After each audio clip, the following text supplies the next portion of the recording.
তোমাদের এক জাররা পরিমাণ নেক আমল আর এক জাররা পরিমাণ গুনাহ, দুইটার হিসাব কিন্তু আল্লাহ তাআলার কাছে হবে কি হবে না? হবে। এজন্য মানুষের জীবনে সবথেকে মূল্যবান জিনিস কি বলেন দেখি? মানুষের জীবনে আমরা মনে করে থাকি হয়তো টাকা পয়সা, বাড়ি গাড়ি, ধন দৌলত, এগুলোই মনে হয় সব থেকে মূল্যবান। কথা বলেন, মানুষের জীবনে সব থেকে মূল্যবান একটি জিনিস রয়েছে, তার নাম হচ্ছে সময়। কথা বলেন ঠিক?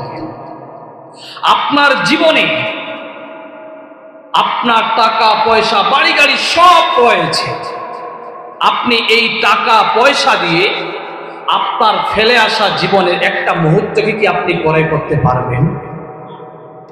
ক্রয় করা সম্ভব? কখনোই সম্ভব নয়। কারণ যখন যেই সময় আসে সেটাকে তখনই কাজে লাগানো দরকার।